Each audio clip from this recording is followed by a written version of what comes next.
ndị nke na-agwọ ndị mmadụ ọrịa site n'inye ka mkpụrụ ọgwụ bụ ndị nke nọ na nnukwute nchekasị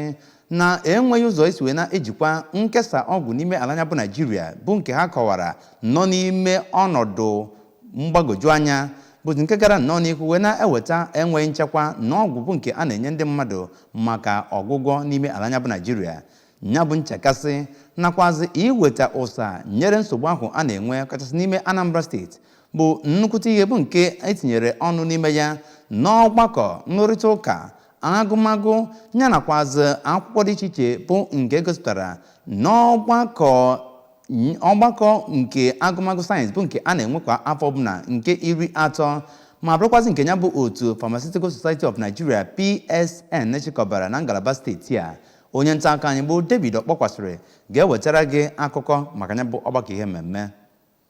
Mmemme bụ nke dọtara ndị eji ogwu agba izu n'ihe gbasara inye ọgwụ n'ala anyị bụ nke lebara anya na nsogbu ile ọgwụ na-enweghị ezi nlekọta na-eweta n'obodo nke a sụrụ n'asụsụ bekee dịka Challenges and Implications of Medicine Insecurity in a Chaotic Drug Distribution System, the Role of Pharmacists. Ndị nọ na mmemme ahụ nọrọ wee kwuo n'otu mkpa ọ dị na elebara anya ma hụ na ndị ọrụ bụ ndị ọ bụ ọrụ ha ịlụpụta na inye ọgwụ n'ala anyị bụ Naijiria bụ ndị eji pharmacist n'asụsụ bekee were mara na-etinye n'ihe a na-eme iji hụ na a na-ekwu otu esi ele ọgwụ nakwa ebugharị ya n'ala anyị bụ Naijiria iji belata nsogbu ile ọgwụ adịgboroja nye ndị mmadụ. Ndị kwuru okwu na ya bụ mmemme gụnyere pharmacist Chima Ogwu bụ onye okwupụta okwu pụrụ iche na ya bụ mmemme, kọmishọna na-ahụ maka ahụike na Anambra steeti bụ dọkịnta Afam Obidike, onye isi ndị otu PSN na Anambra steeti bụ pharmacist Josephat Obasi nakwa onye isi ndị PSN na Naijiria niile bụ ọkammụta Cyril Osifo. Ndị ọzọ kwuru okwu na mmemme ahụ gụnyere onye isi oche nke ya bụ mmemme bụ pharmacist Olumide Akintayo nakwa ndị kọmishọna dị iche iche nke gụnyere dọkịnta Felix Odimegwu bụ kọmishọna na-ahụ maka gburugburu, kọmishọna na-ahụ maka ụlọ ebe obi bụ Honorable Poli Onyeka, kọmishọna na-ahụ maka ọdịnala na ebe nlegharị anya bụ Comrade Don Onyenji nakwa onye isi ndị ọrụ na Anambra steeti bụ Barrister Theodoro Igwegbe. Ndị ọzọ gụnyere onye nnukwu ndụmọdụ nye Gọvanọ Soludo ebe ọ metụtara inye ọgwụ na ndị ọrụ ahụike na Anambra steeti bụ dọkịnta Godwin Nnadozie, igwe pharmacist Alex Onyido nke Ogidi, onye isi ụlọ akwụkwọ Nnamdi Azikiwe University nke dị n'Awka bụ ọkammụta Charles Esimone nakwa ndị nọchitere anya ọtụtụ ụlọ ọrụ ndị ọzọ nke gụnyere Pharmaceutical Council of Nigeria, National Agency for Food and Drug Administration and Control NAFDAC,